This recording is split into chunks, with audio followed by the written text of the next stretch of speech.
We're coming up on a channel milestone. That's right, it's the not quite 10K Q&A.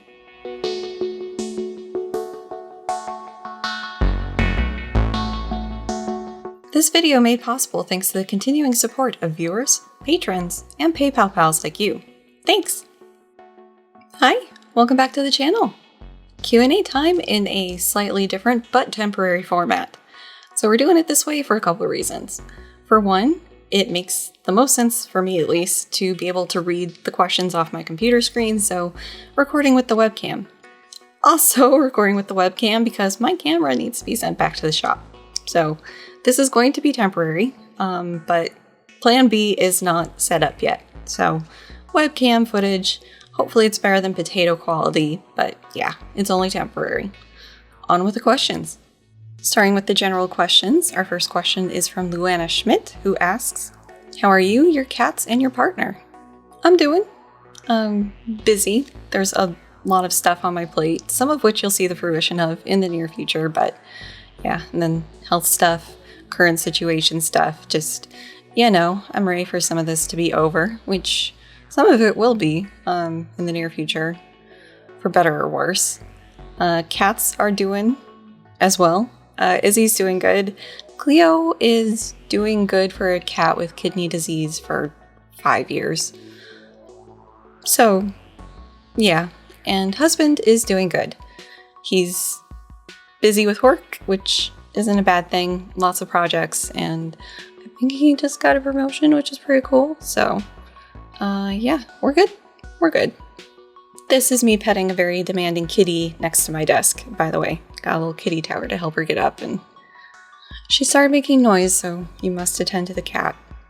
Persepolis asks, what's your favorite sci-fi idea, or conversely most terrifying, in time for Halloween? Favorite sci-fi ideas? I got it narrowed down to 3. So first is being able to transfer your consciousness between bodies in some way. So sort of like sleeving in Altered Carbon, or what the Major was able to do in some versions of Ghost in the Shell. Second has to deal with time in 2 ways. So one is being able to predict or know the future based on the current state of the universe. So this is sort of like the Kwisatz Haderach from Dune, where it's sort of like a mental computer of being able to know all the pieces on the chessboard and figure out the different moves that could be made and outcomes of those moves. Another variant of this is an alien species having a different relationship with time in some way. And so you see this with like Slaughterhouse 5, or the movie and book I'm blanking on the name of. Is it Arrival? Where they're the tentacle alien things that had a different language and influenced things having to do with spoilers, kind of. Third is alien life that's just unintelligible to us, because why should we expect any life that we find out in exploring space to be like we are in a lot of regards? So Solaris is a very extreme example of this, which was a very interesting watch and very sad. But also like Annihilation, I haven't read the book it's based on, but the movie was excellent. And Ender's Game, read the book, didn't see the movie. So yeah, terrifying. First is not a flip side of one of the interesting ideas, and that's Grey Goo. Look it up, it's terrifying. Basically like little nanomachines that can eat and make more nanomachines and just turn loose on a planet, and that's all that's left, and it's terrifying to me. Second is consequences of being able to move your consciousness around, like in Altered Carbon, and that is endless possibilities of new ways to inflict harm and torture other people. What was shown in the TV show for the first season of that is less bad than what was in the book, and what was in the book was absolutely horrifying. Third is a consequence of an unintelligible species, and that's starting a conflict with them because we can't communicate with them, and maybe the way we communicate is aggressive in their way or vice versa. And certainly, I think maybe the first time I really grokked this concept was with Ender's Game. And yeah, that was one of those books where for a couple days after, I didn't feel quite right when I finished it. Good book, ignore the author, and yeah, have a couple days to recover. Osamasaurus asks, did you know that Carl Jung studied alchemy, therefore technically is a wizard? Puts on symbolic wizard hat and robe. Herolds998 asked, how would you characterize the criticism you get for your content? Possible prompts, justified, unjustified, precise, imprecise, helpful, unhelpful, etc. Some criticism I get is justified, precise, and helpful. Perfect example being my apparent inability to use Amazon appropriately and find maps of meaning in a way that I could buy.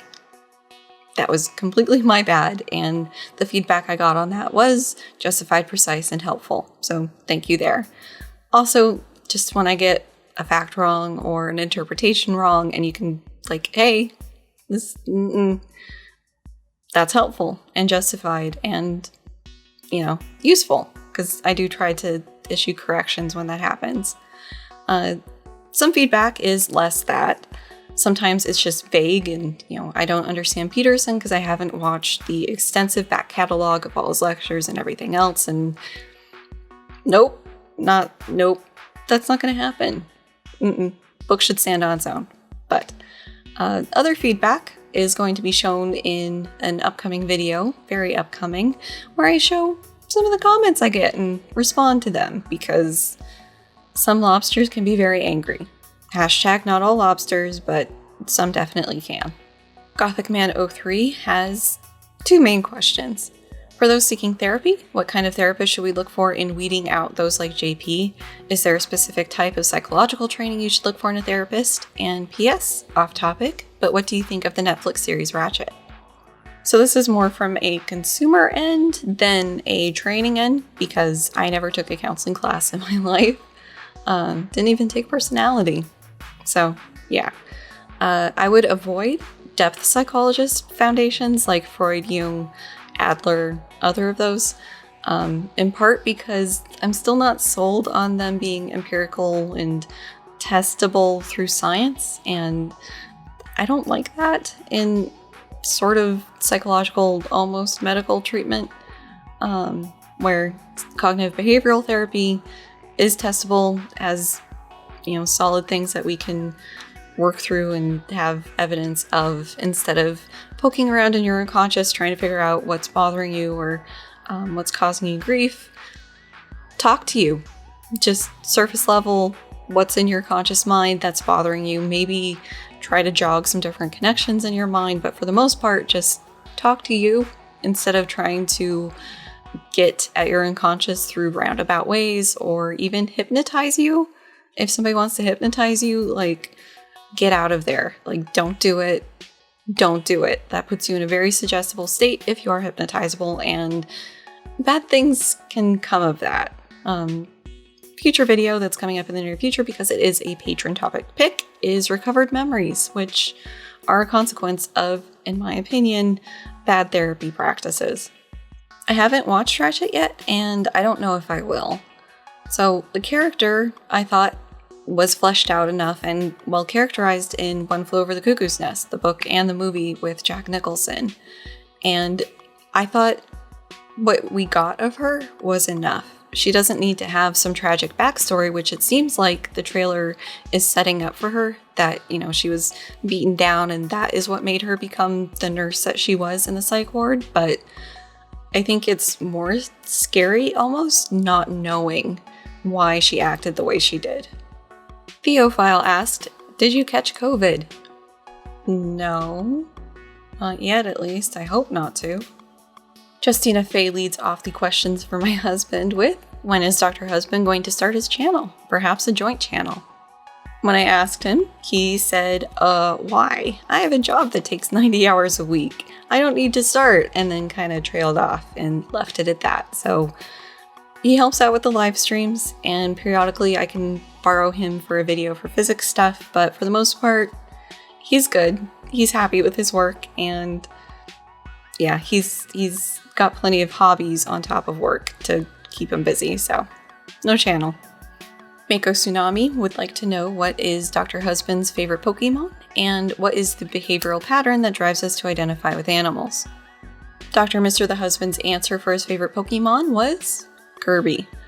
And the thing that makes us identify with animals is a nice segue into the next clump of questions, which is topics for another day, basically. But real quick, it's probably anthropomorphism, where we are assigning human-like characteristics to animals and identifying and interacting with them in that way.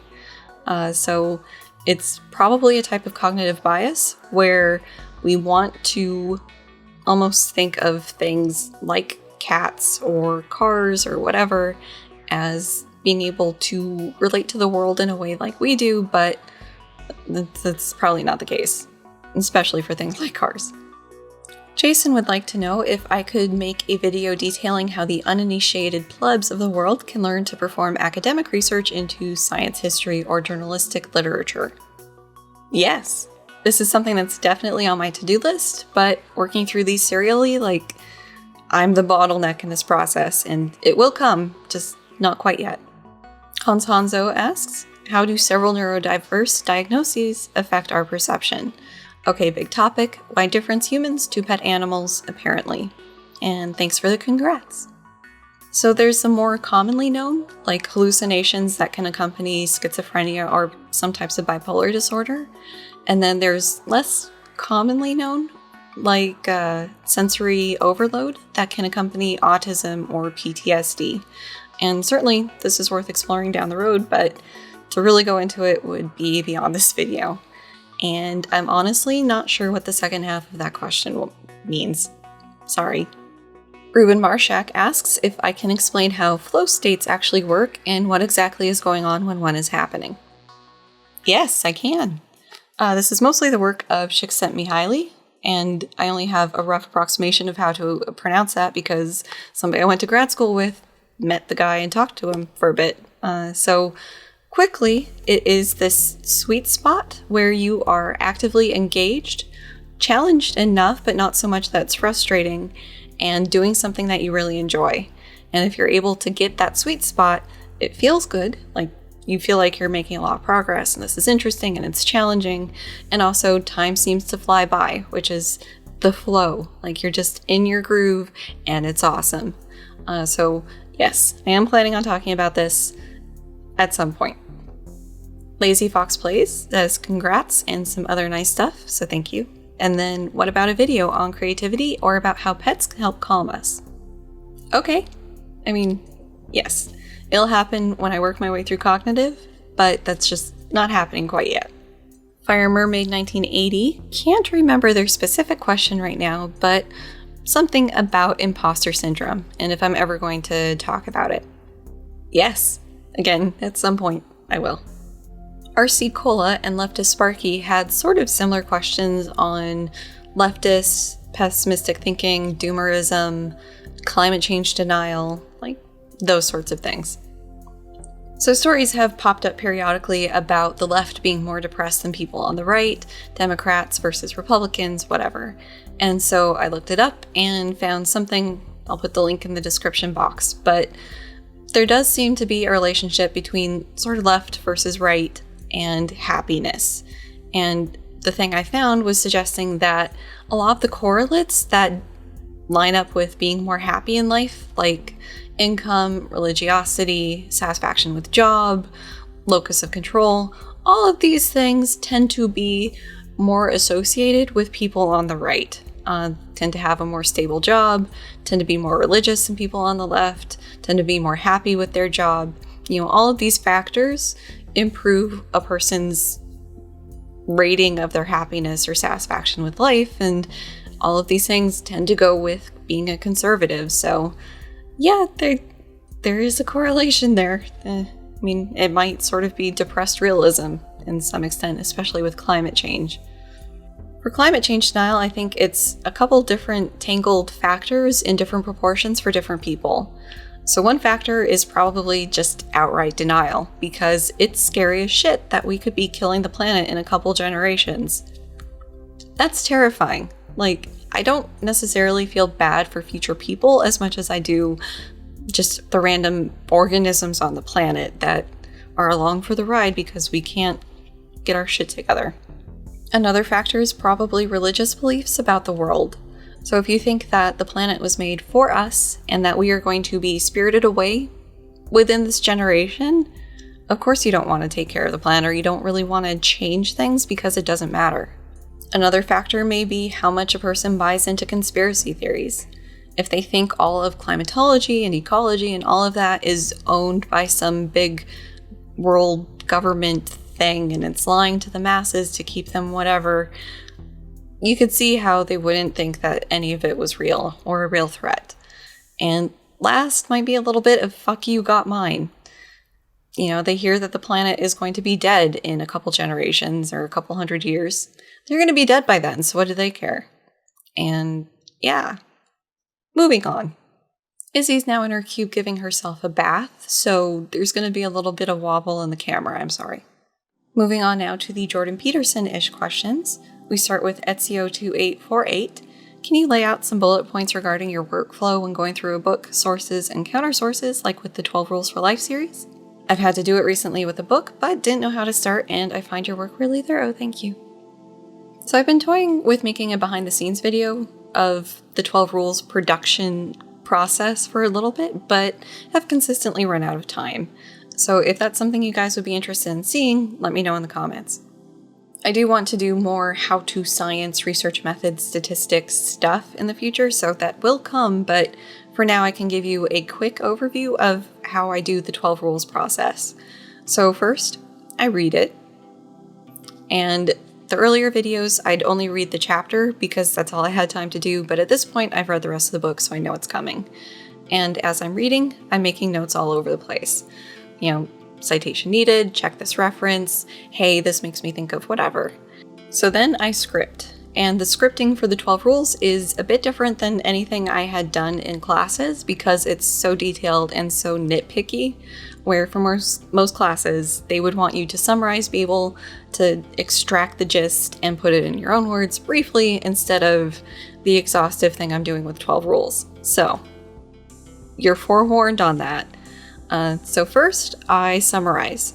And basically, I just go through everything I want to cover and see what I can paraphrase and what feels like, no, I really need to include this as a quote. And as I'm going through doing this piecewise, like here's a chunk, here's a chunk, here's a chunk, figure out where the breakpoints are and where I want to talk about things and leave little notes to myself of talk about this, check this reference, bring in this other topic area, explain it, you know, have these sort of notes that I then in the next part flesh out. In crafting my response, I'm doing a couple things. For one, I'm basically giving all of it a smell test. Does it make sense? Did the numbers make sense? Does the logic add up? You know, does it work? And some areas it's a lot easier for me to do because I have a PhD in cognitive psychology. Like, I've taken a lot of classes, done a lot of reading, have a lot of knowledge shoved in there for these topic areas. So memory, learning, attention, I know these things. So if something isn't quite right, like Peterson's discussion of the gorillas in our midst experiment, I catch it. Other topic areas, it doesn't necessarily seem right in some places. So then I start internet searching, looking at Wikipedia, and jumping off from there. So a lot of the philosophy stuff, you know, I'm starting with Wikipedia and moving out from there because I don't know this stuff. I took one philosophy course and it was in science. So yeah, Wikipedia, go to the bottom, it's got the references, see what they're talking about, see what the authors are, and going from there. So the other big thing I'm doing, and sort of the impetus for this series at all, was checking the references. Are the lobster brains really melting? Or is this just Peterson doing a Peterson? And look up the reference, and does the reference make sense? Does it seem solid? Are there problems with it? Whatever. Another thing that I do is look at the impact of it. Are people still referencing it in a positive way? Or has it been discredited? Like, what's going on with it? Was it controversial?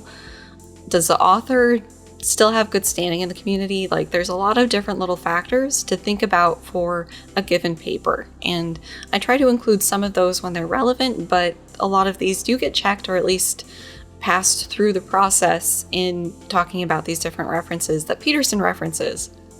And again, I just want to highlight that this process is a lot easier for me now than it would have been 15 years ago.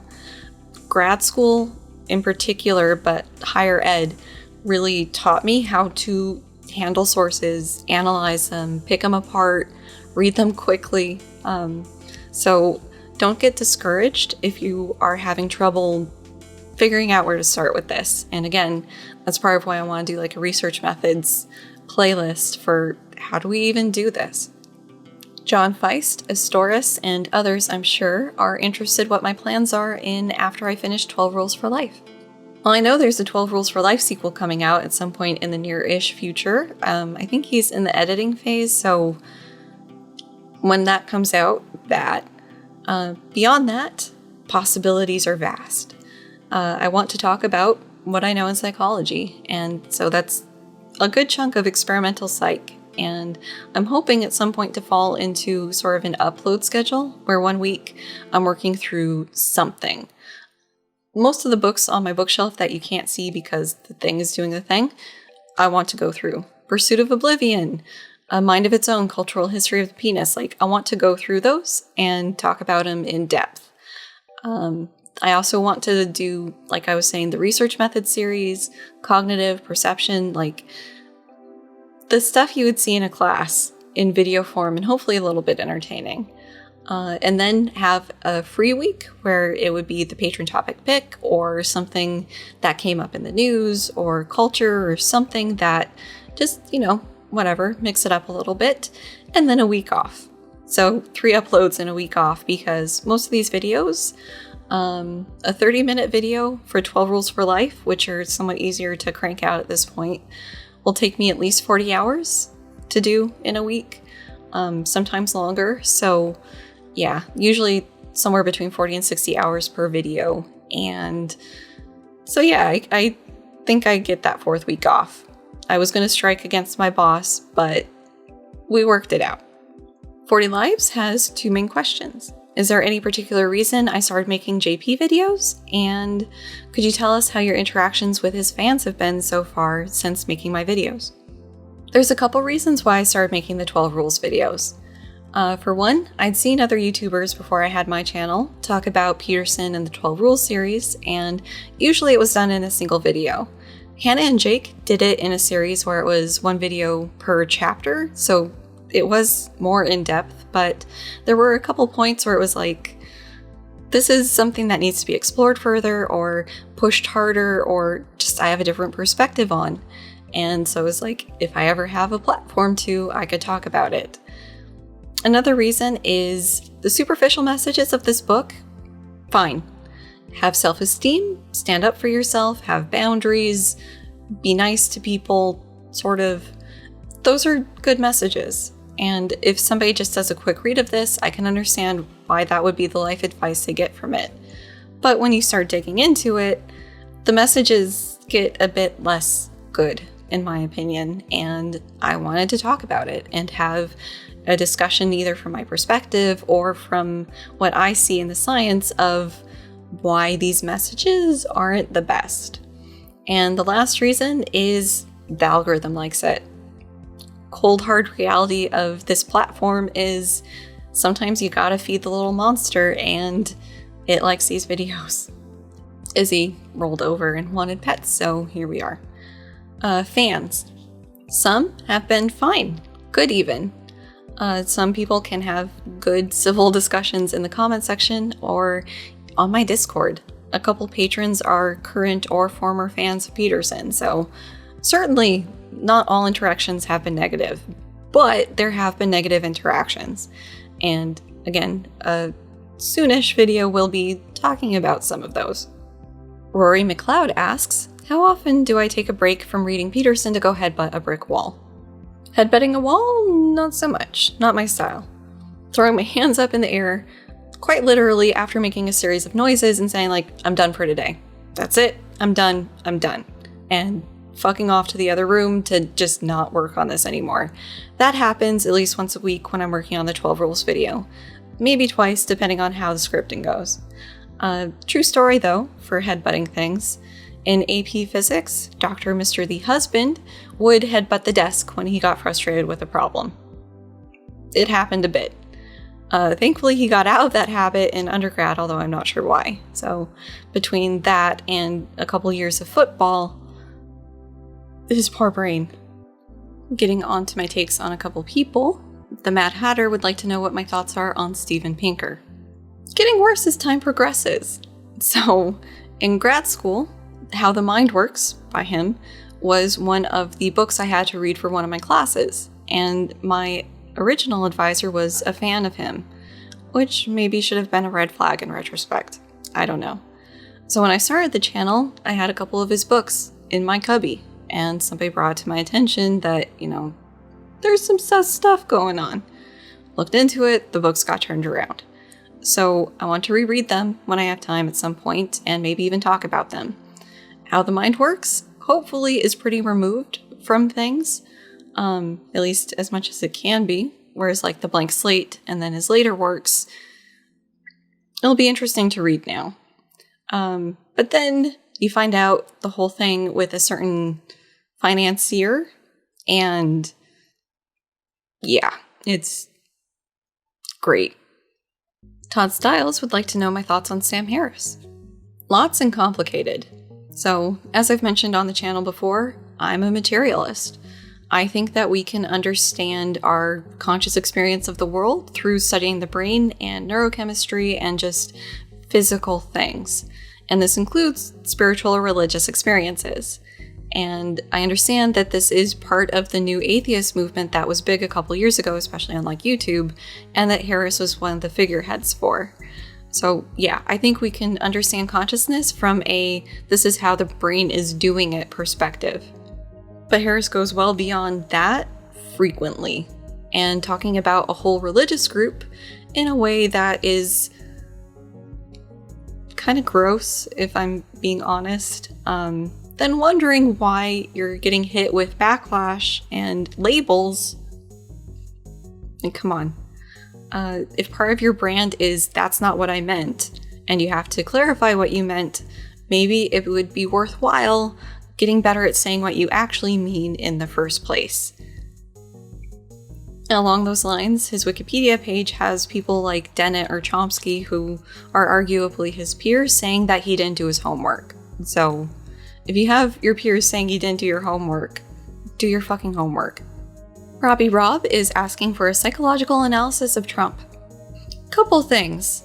First, psychologists of any branch need to keep in mind that this sort of analysis should be done in person, not based on interviews, not based on documentaries. This is something that should be done from a counseling or a clinical psychologist to the person being analyzed.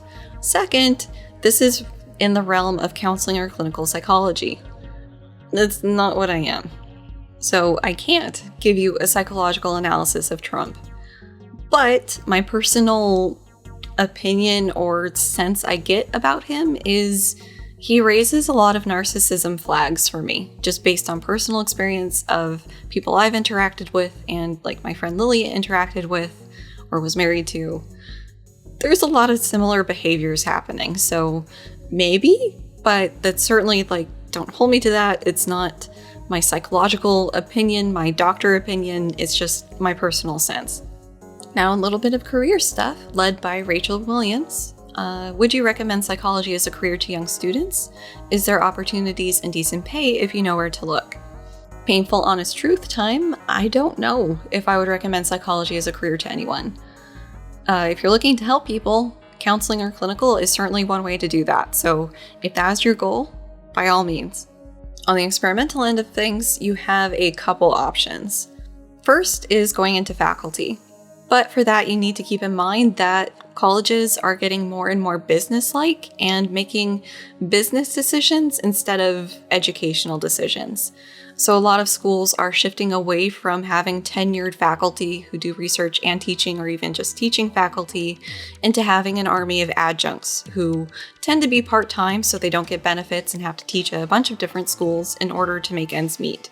So if you're able to get a tenured faculty job, great, you have a career ahead of you with progression and stuff. But then there's also the publish or perish mindset, where you need to publish several papers a year, have a bunch of research going, and it's a lot.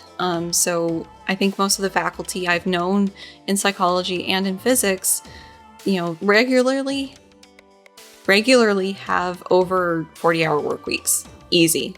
Work comes home with you. That's just how life is. You don't get to leave it at work. Industry is another option if you can make it work.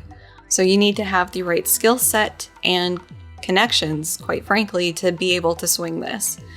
So like I've said, at some point, I've tried getting jobs at the tech giants here and don't have the right skills. But several of my minions, so my undergrad research assistants from when I was in grad school, went on to human factors programs and are now working for some of the tech giants. You can also go into teaching. Depending on what degree you stop at, you might have more options, you might not. So you might be able to get a teaching faculty job with a PhD. And so you might be tenure track at that point and have those sorts of benefits, and hopefully be less likely to have work follow you home as like a regular professorship. Assuming you don't get wrangled into administrative work on top of it. That happened to Lily, where she was doing teaching faculty stuff and also some admin stuff, and they basically had her doing 2 jobs at once, and that was unacceptable. And she was able to negotiate, but then life stuff happened, and yeah, so teaching is an option. One form teaching can take is adjuncting, and if you're not familiar, this is contract work where you're hired to teach a class or courses for a school. Typically, this is part-time, and you'll be hired for a semester or maybe a year, and then after that, you have to apply for the job over and over again. And so you might not be working at that school beyond, a couple months. And a lot of adjuncts I've known had to teach at more than one school in order to get enough money to live off of. Plus, they had to pay for their own benefits. And yeah, a harsh reality of schools operating more like businesses than schools is there's more PhDs walking around than there are jobs that need that PhD.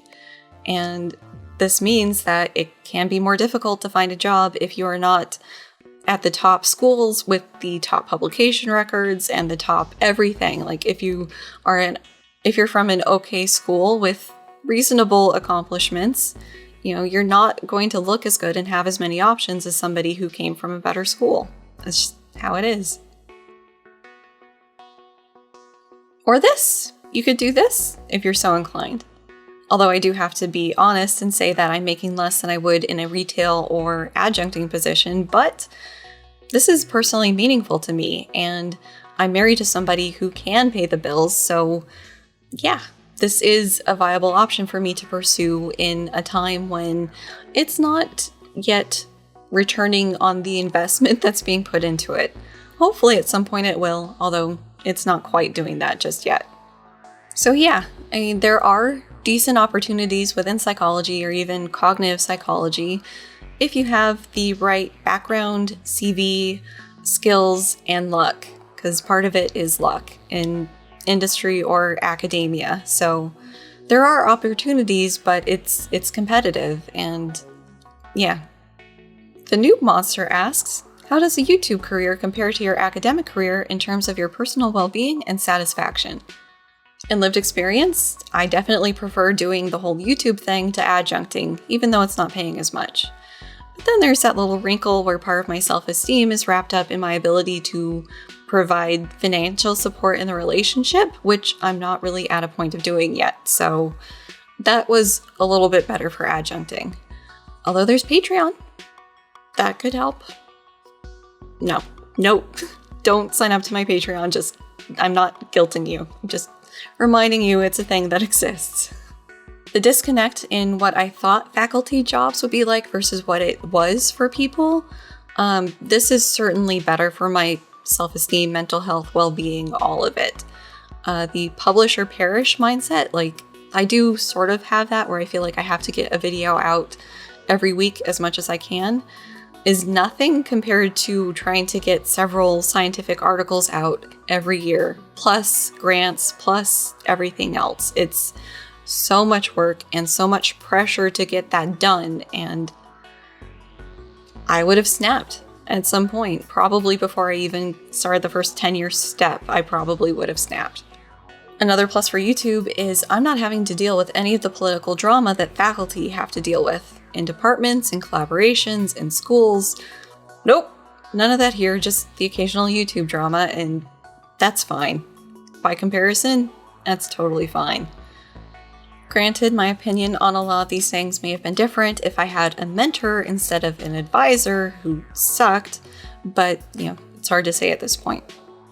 Ending on happier topics, we have Thomas Jackson asking who's my favorite Mass Effect character.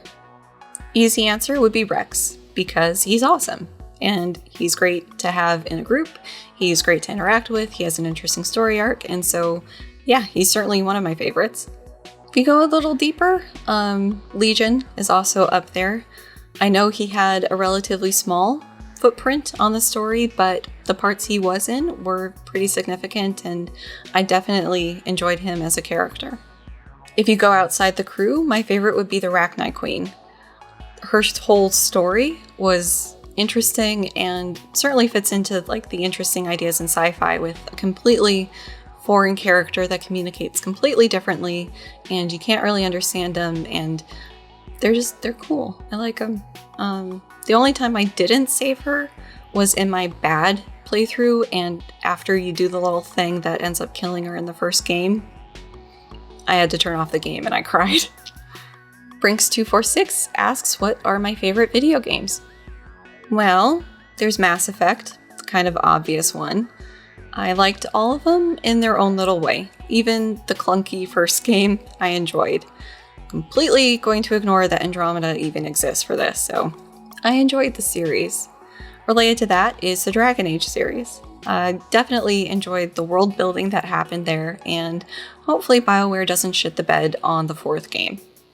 In terms of total time played, it would probably be Skyrim, and we're just going to ignore the WoW-shaped elephant in the room here.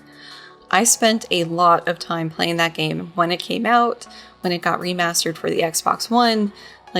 I spent a lot of time in that game because there's just so much to do. And the funny thing is, I think I've only beaten the game 2 or 3 times. Just, there's so much to do. And you go do the Thieves Guild thing, you do the Not Warriors Guild Champions. It's been a little bit. There's the Mages Guild. There's so many things to do that you can get sucked in, and you can play around with your build, you can do crafting, and it's not obnoxious crafting like a lot of games have. I don't think. You get experience for crafting, which is always a win in my book. So yeah, Skyrim is definitely in there. Let's see. There was The Witcher 3. That was good. I didn't play 1 or 2 because those came out when WoW was happening, and so they didn't get played. I didn't play anything except WoW for a long time.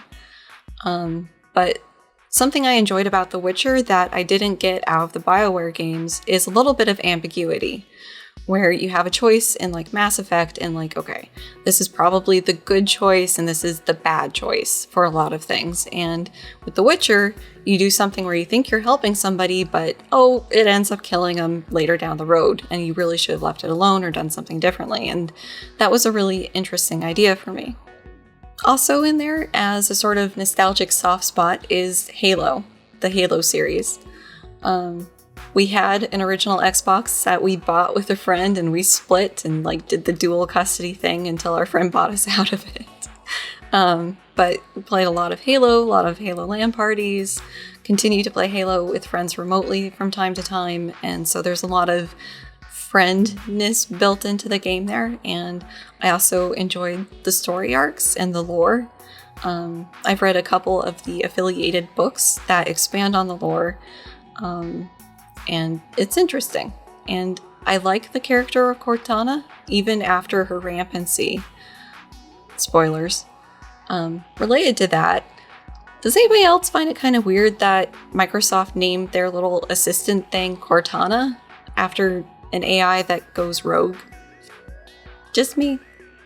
And then we hit the part where I just get loved on by a couple people, and so thank you, Luana and Steph, for your comments. It is excited to It is exciting to see the channel growing, and hopefully it continues to do so. And yeah, so this was me answering questions for the Not Quite 10K Q&A, and see you guys in the next one. Bye!